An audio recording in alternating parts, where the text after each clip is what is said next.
Hello, film fans. Welcome to the Film vs. Film podcast. My name is Martin Harries, your host, and I'm joined by the film encyclopedia man, Boaz Dix. We are a couple of filmmakers on occasion, but mainly can't stop yapping about movies. On this podcast, every episode we pick a topic from a film that's coming out at the cinema or on VOD. Myself and Boaz pick our favourite film from that topic, or team up against a guest and battle it out to decide which film will become the greatest film of all time. If you enjoy this podcast, please leave us a 5-star review and subscribe. Please enjoy part 1.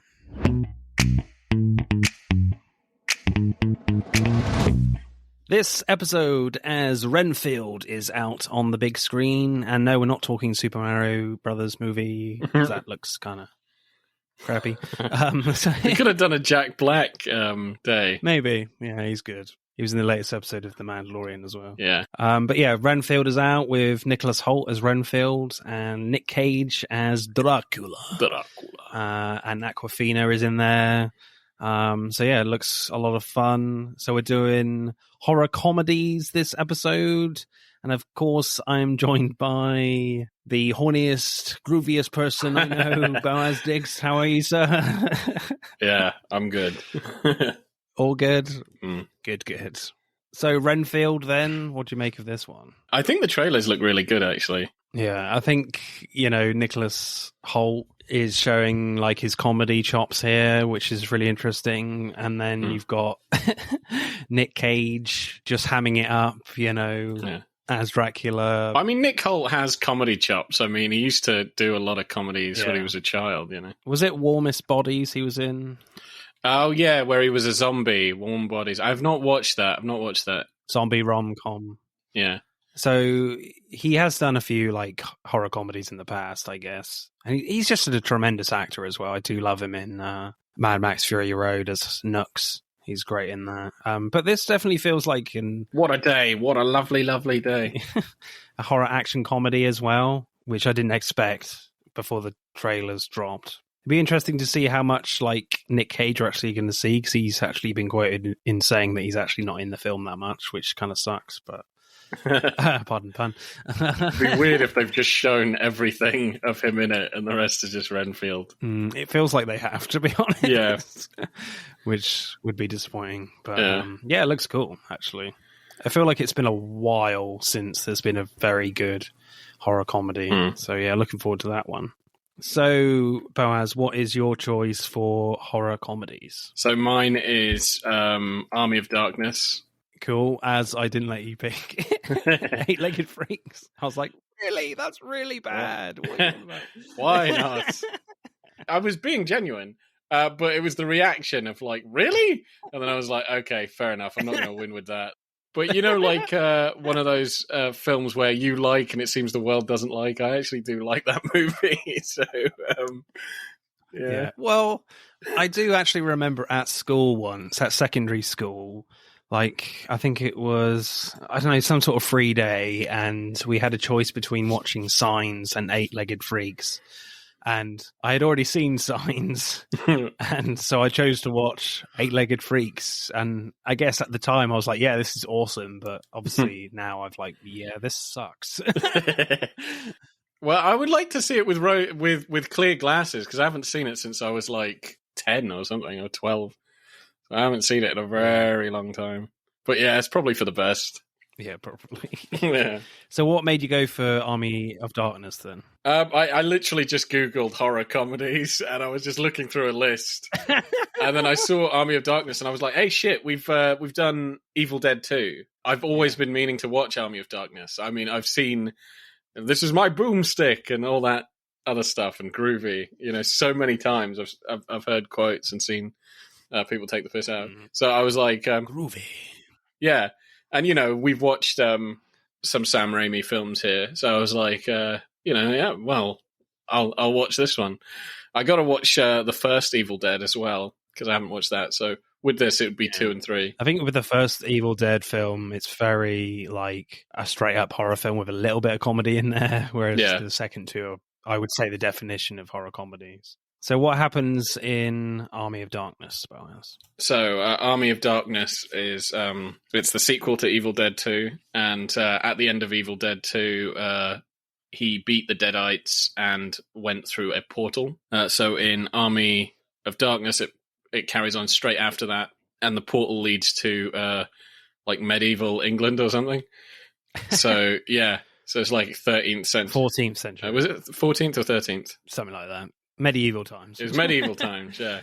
And so he lands there. That whole land is being plagued by Deadites. Deadites have, traveled back in time. He wants to go home, but the king there he captures Ash, thinking he's a rebel, brings him to the castle to be executed.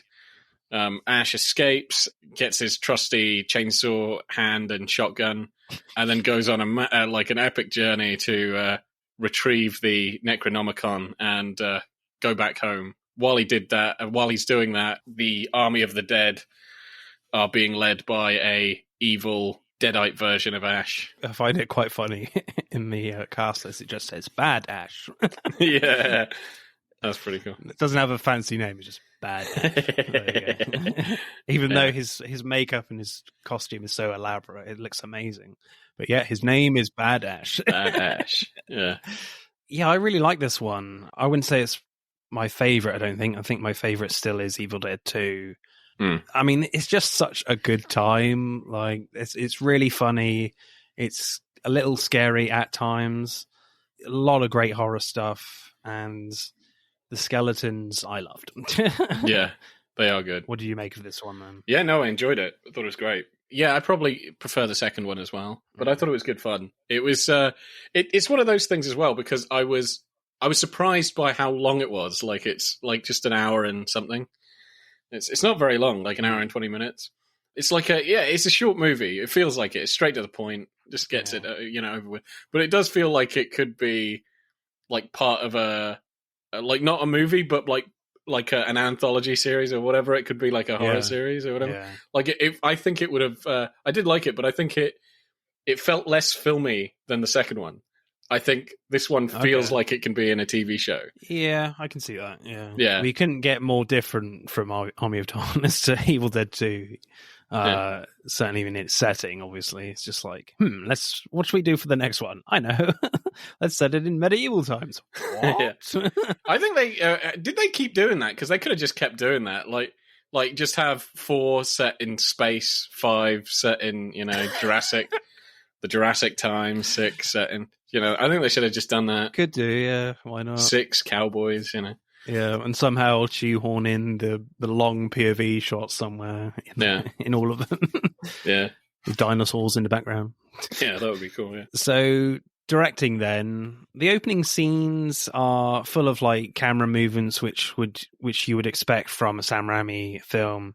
Even with like the smaller moments when the king points to someone to kick Ash down the pit. Raimi does like a fast push-in with a twist. Like, he makes small actions seem really kinetic, and I love it when the king fires a crossbow at a runner, and of course you have a POV shot of the arrow flying, but you also have like a shot of that arrow flying at an angle while it's flying at the guy. And it reminded me a lot of like animated films would do that with an arrow or bullets. I feel like Sam Raimi is trying to push convention with the camera all the time, especially in his action scenes. So yeah, that bit in particular did kind of remind me a bit of an animated film where they, as the arrow is flying, you have like animated lines kind of thing in the background. Yeah.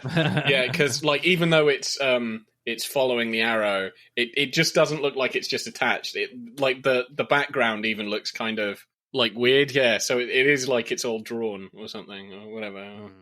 Yeah, that was cool. They do that quite a few times, but I think they do it like not too much and not too frequent that it gets boring. But it's really good when they do that. So there's one bit, I think it does that with the spear while he's somebody's trying to jab him, and the camera like follows is like the spear as it's going like that. And that was pretty damn cool. Yeah, so many point of view shots of random stuff in this. Objects, and things like that. Of weapons, yeah. I really liked when he opened the wrong Necronomicon and there was like a black hole. He's going in, and then you've got like a POV from the inside of the black hole. That was really cool, and he's like elongating through there. That was pretty awesome. A stretched face there as well. That would hurt himself a lot there. I love the pit scene near the start where there's just a great mix of horror and comedy. There's a great tease at the start of the scene where like a hand slowly emerges out of the water saying like, "Come to me, Ash." You know, the jump scare is great where the witch jumps out, and it definitely made me jump, that's for sure. Then immediately followed by comedy where she's just punching Ash in the face repeatedly. Then does like a load of front flips, and you're like, what the hell is happening? Yeah, like she became a ninja. Yeah. Then the other scare is brilliant and quite a shock where like a moss troll thing comes out of the wall and attacks Ash. When Ash gets his chainsaw back is a funny, triumphant moment too. So I really love that pit scene, actually. I thought it basically encapsulated this whole genre of horror comedy. Yeah, no, I loved that. I thought it was great. What was another thing? I liked how they sort of blended out the proper horror with like the comedy later. Because when they throw the first guy in the fucking hole, you know, there's like a huge pause and then sprays of blood, like just tons and tons of blood. It must have been a fire truck or a water hose. Yeah, I don't know why she didn't do that to Ash. You know what I mean? If she can like fucking, you know, yeah, she'd rather just beat the crap out of him. Hey, I'm James Lovino, and I'm here to tell you about Alternate Sides, a movie podcast with a twist. I've worked in the film business for 2 decades, but I haven't actually seen that many movies, and this has been driving my frequent collaborator, Sam, a self-confessed film snob, crazy. So every week, while he's stuck in his car trying to avoid getting a parking ticket, thanks to New York City's alternate side parking regulations, we discuss a classic film I've finally just gotten around to seeing. Alternate Sides, a new podcast about movies, parking, and a 25-year friendship, wherever you get your podcasts.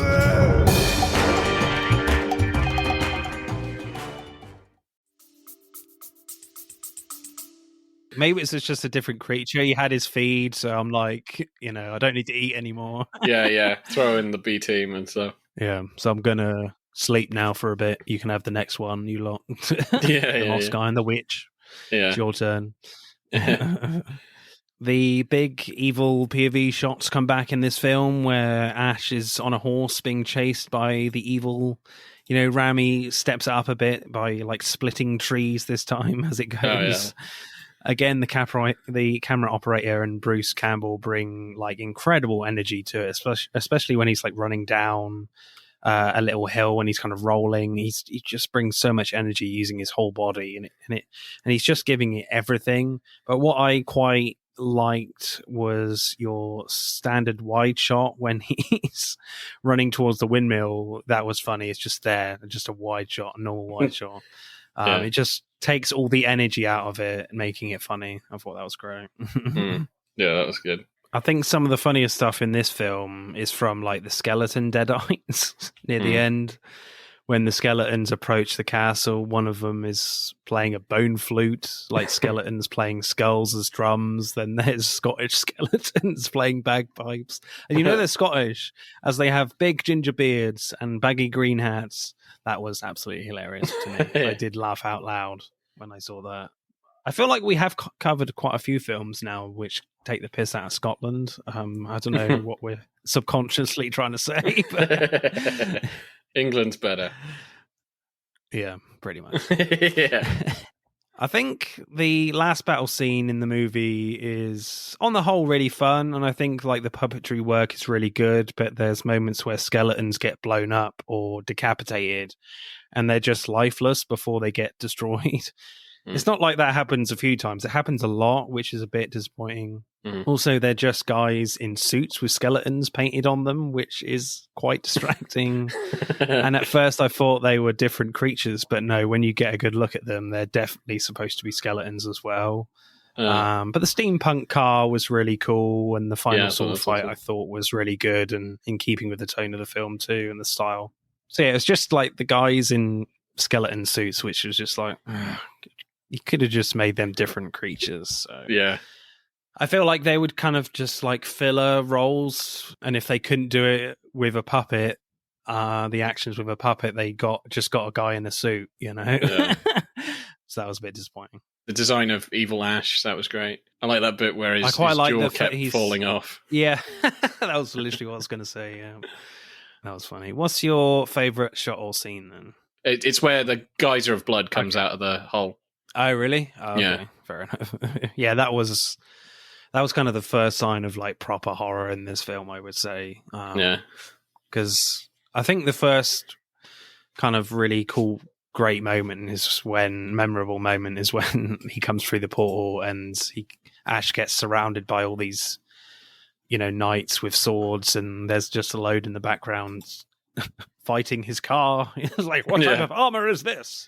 That was very Monty Python.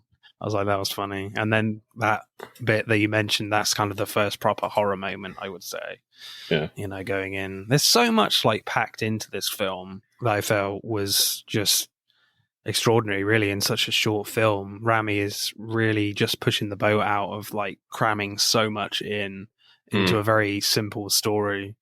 But I would say my favorite shot is, I love the shot where he uses his shotgun for the first time after he comes out of the pit and shoots a demon back down the pit, and Rami does a big push in on Ash while he's twirling his shotgun around his finger, holsters it, steps forward a few paces, and the camera goes right into his face and says, "Now let's talk about how I get back home." I thought, yeah, this is where the film starts, people, for properly. My score for directing then would be fairly high, I would say. I guess the negatives are just some of the effects do look a bit dodgy now, and also I just feel like it was a mistake with the guys in the skeleton suits. So they could have just made them different characters. But and some of the editing as well with the explosions and stuff when they're destroying the skeletons was, you can see the edges, of the filmmaking process when you see it. So I will go like an 8.2. Okay. Yeah, no, I actually see a lot of your points there. Yeah, I might go an 8. Straight 8? I'm thinking that, or a 7.9, but I'll go an 8. Screenplay, then. This film is obviously very different from the other Evil Dead films in the trilogy. It's set in the medieval times, and the film has a similar basic structure of a historical epic added with time travel.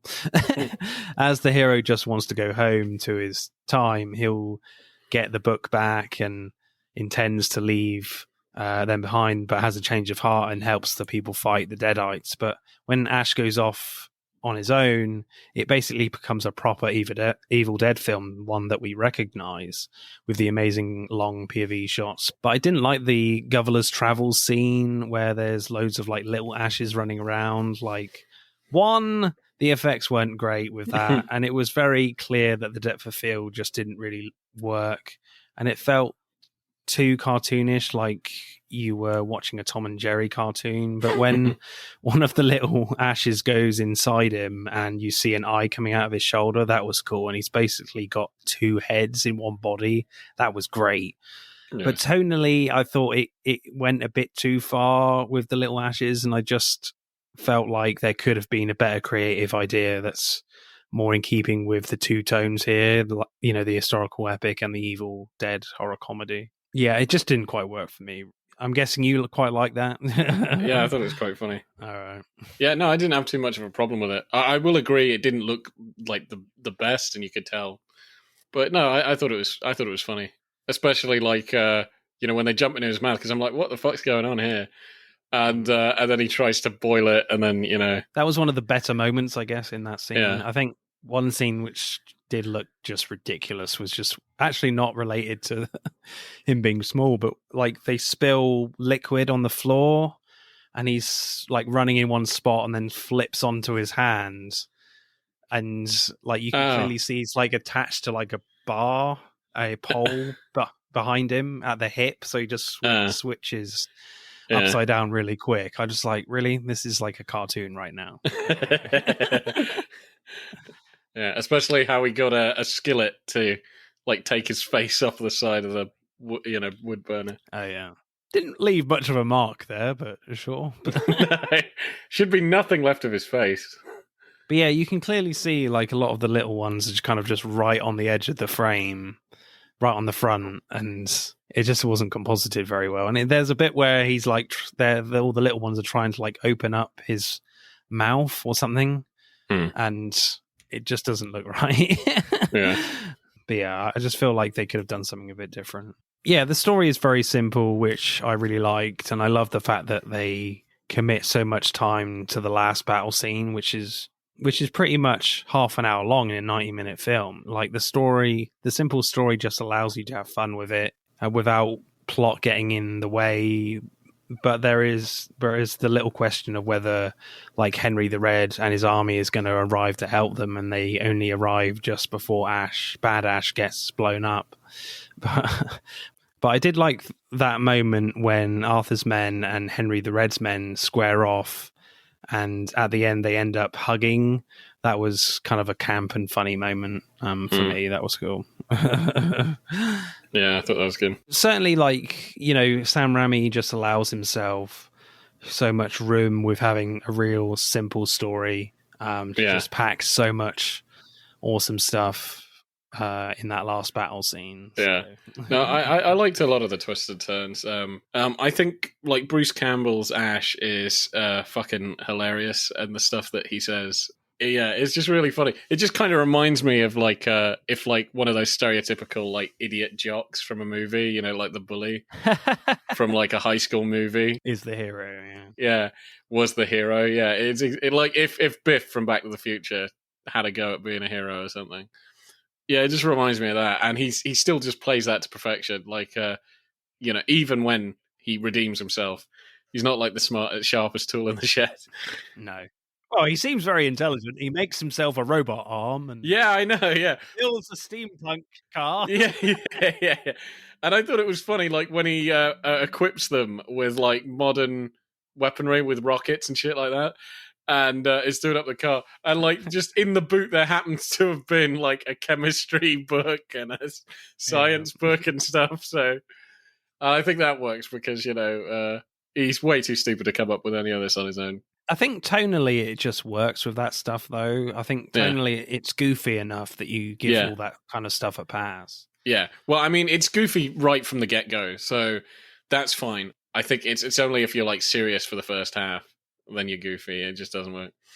And yes, many of his lines, this is my boomstick. I love that. I love like the romance between, like, quote unquote, the romance between him and that girl is so funny. Where she just she just has the hots for him when he saved them or whatever, and he's gonna and what was it at the barn, and she's like complaining that he's going, and then he's just, I think the only thing he says is like, give me some sugar or something like that. Yeah, give me some sugar, baby. Yeah, and that's basically their relationship. So yeah, like seriously, the plot just feels like Ash has knocked his head, and this is like how everybody should see him, as like an amazing Wonder Man who could do no wrong, Yeah, I mean, certainly the romance stuff is all played for laughs, and yeah, it's not serious. And I like what was it? Oh yeah, like what causes the problem? Because it's a classic hero's tale sort of thing. But he gets the Necronomicon like halfway through the film. It's all done and stuff. But I like because he said he's meant to read the words, like mystical words, before he takes it, and he can't remember the last word. Yeah, I like that. I always find that funny. Where he's like, and he just coughs over it. Yeah, and then that leads to the Army of the Dead. It's interesting with this film, when certainly tonally, of just marrying up these tones of this historical epic, because there definitely is like a Monty Python vibe and the Holy Grail going on here with a lot of the other characters, and obviously it's supposed to be an Evil Dead film as well, and kind of this historical epic, so comedy. I mean, do you think like I don't think it was that shoehorned in really, the Evil Dead stuff with the long POV shots, and he is in a windmill on his own, and you have all the little ashes. That was all very pure Evil Dead, and yeah, I think it fitted quite well. It's just I just would have preferred something a bit different, but obviously you don't want to keep doing the same thing from the first two films, especially Evil Dead 2, where like everything comes alive. So I get where he was trying to be different with that, but I mean, do you think this film could have gotten away with it without having those typical like Evil Dead touches in here? Because I reckon it probably could work. I think it could have done, yeah. Yeah, no, I agree with that. I mean, the only real difference with those long POV shots is the fact that like it's splitting wood and he's on a horse, that's it. And then you obviously have that brilliant wide shot that's not in there, which is done for a great comic effect. But yeah, I still wouldn't say it's shoehorned in either, but I think a lot of the rest of the film is so strong that you probably could have not had it there anyway. So it's a real balancing act, I guess, for Sam Raimi there. But so I think on the whole, I think it works really well in terms of the balancing all these tones. Yeah, no, I agree. Some funny lines like near the start. Well, hello, Mr. Fancy Pants. I got news for you, pal. You ain't leading but two things right now, Jack and shit. And Jack has left town. That was funny. Yeah, that was funny. I love the bit when he gets out of the pit and there's a long pause and he says, "Your shoelace is untied." Looks down and punches him. That was great. Yeah, that was pretty funny. Yo, she bitch, let's go. Yeah. You found me beautiful once. Baby, you got real ugly. Yeah, that was great, yeah.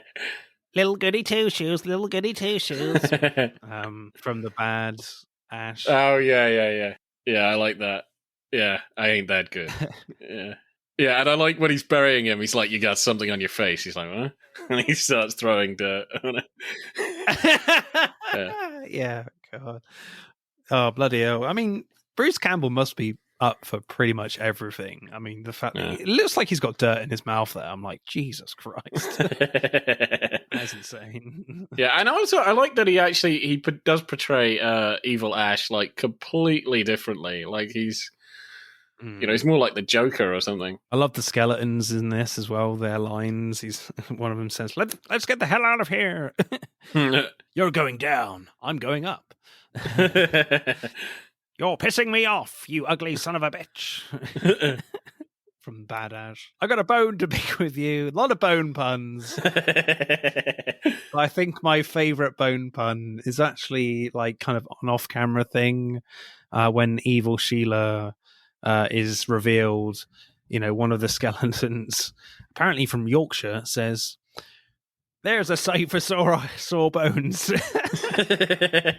That was so funny. Back to, what was it? One thing that I thought was funny with directing is when he chopped that Deadite's arm off and it jumped onto this woman's mouth or something. Where it was just like, yeah, I thought that was funny. Yeah, I mean, there's loads of like brilliant little touches that are just so well done. Just like really quick visual comedy moments that Sam Raimi does so well. Not just with like the camera stuff, but just physical props and things. Yeah. Favorite line, Boaz? Probably "This is my boomstick." Screenplay score for me, I think on the whole, like all the tones are all married up quite well. Yeah, I think there's some debate on whether like you can maybe either tone up or tone down the typical Evil Dead stuff, but I think on the whole it works quite well. Like there's a lot of funny lines. I just love how a lot of the skeletons are written and just kind of like all their little dialogue moments. Yeah. When they're like, "Oh, I'm going to cut your gizzard," or whatever. These little moments of great. Yeah. There's so many of them. He's like, "Ah!" A lot of high-pitched little dialogue bits from the skeletons, which I found hilarious. I mean, Bruce Campbell, like, he's just got a lot of great, like, funny stuff in there. Very simple story. So I'll give it 7.9. Boaz, what are you going for screenplay? Yeah, no, it was funny. I'll go 7.6. Right, acting then.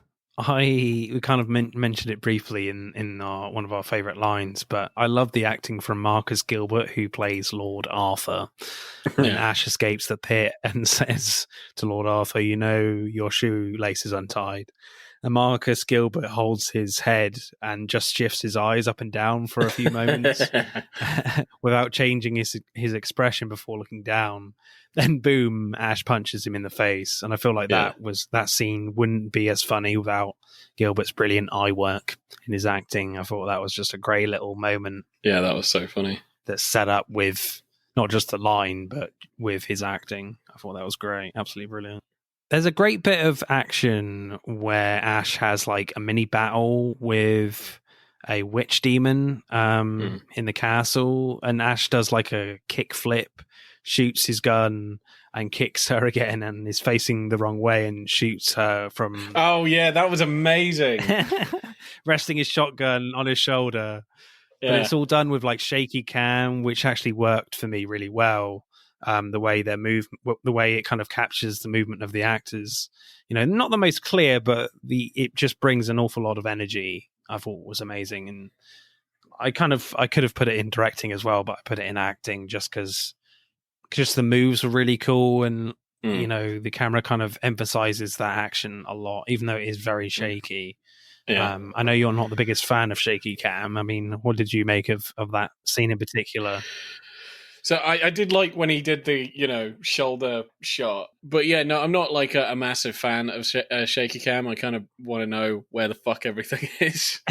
I think because it was a really short fight scene and the coolest part, was visible. I don't really have too much of a problem. But yeah, that was cool. Towards the end, the fight scene where he's like fighting two two skeletons at the same time. Yeah. I thought that was cool. So not only in directing, but like Bruce Campbell's actual physicality of trying to deflect two sets of swords. Yeah, I certainly a lot of the sword fight stuff was really well choreographed. There's some really good moves there, especially at the end with Bad Ash. I don't think it's anything massively special, but again, it's kind of all in keeping with the tone of this film, making it kind of a little goofy, as well as kind of slick as well. Kind of having a little, a bit of rough edges kind of thing with that in the sword fighting, which I've found was in keeping with the tone. But I mean, Bruce Campbell, I mean, he just goes nuts in this film, really. There's a little bit where he's like, where you first kind of see the skeletons for the first time and it's just their hands. And I feel like he's basically fighting them with his face alone, Yeah. There's some hand stuff in there, but again, he's just so brilliant with his facial expressions and with all of his movement. Really, it's just he absolutely goes for it. Yeah, I did. I liked the sort of, even though he had very little actual screen time, the acting of is it Henry the Red or something? Oh yeah. I don't know. I found him quite compelling. Yeah, I just like the way he kind of, even at the beginning and stuff, where it's like Arthur is saying he's a traitor and stuff, and he's like, he's shouting back and stuff like that. I don't know. He just seemed, do you know what I mean? Like a really good actor, even though he's in such a small part. He did make an impression on me. I mean, the lead actress, I think way better when she was evil. Yeah, I agree with that. Ember Daviders. I mean, she didn't have a great role before she turned evil, basically. No. Oh, the Merlin guy hamming it up like he's in Shakespeare or something. I like that. Right. Yeah, I just like the way he did all that sort of stuff. Like, forsooth, and... Yeah, I feel like you've got to have a character like that in this type of film, really, basically telling you what needs to happen in the film for Ash to be successful in the story. But yeah, I thought he was pretty cool as well. Acting score for me, I think Bruce Campbell is more of a tour de force in Evil Dead 2 still, but he's still pretty insane in this, even with the little Ashes. Yeah, I'm not the biggest fan of that scene, but still he absolutely goes for it in that. And the fact that he has to work like 2 roles at the end. So he's basically got to do both sides of some of the fight scenes at times. You know, that's not easy, as well as bringing so much energy just to the normal Ash role anyway. You know, and the whole goody two-shoes thing, it's like he's got to double his energy for that, and it's just like, my God, the guy must have been absolutely exhausted by the end of this film. But I really was impressed with his evil Ash. I think, actually, especially before he became, like, makeup heavy. Yeah. Even then, he had some really good lines and stuff, but you can't even tell it's Bruce Campbell then. But before, you know, the little fight that they have in the forest, I just love his energy, and he's just so unlike regular Ash. And I was saying this before, like he does have the energy and like the thing of like the Joker. And I think watching that, I was like, man, he could have been a great Joker. Do you know what I mean? He had Definitely. had the chance, he would have been great. Not like fucking Joaquin Phoenix, but there we go. Yeah. For another time. Yeah, moving on. Acting score for me, I think I will go like an 8.6. What are you going for, Mr. Encyclopedia Man? I think I'll go an 8.2. 8.2. It's a bit harsh on Bruce Campbell, isn't it? I don't think it's that harsh. All right. No, I'm going to stick with that. All right, let's add up the scores then for Army of Darkness. And I forgot to do the favourite performance, but I think it's pretty obvious. It is Bruce Campbell for both of us. Yeah, Bruce Campbell. I mean, there are some other good bit parts, but it's like the whole movie is on his shoulders. Oh, yeah, I was actually going to say with acting, I like the bit where, you know, after he sees that guy, you know, and the geyser of blood thing, and he's like, whoa, whoa, whoa, whoa, whoa. Like, he's like really kind of worried.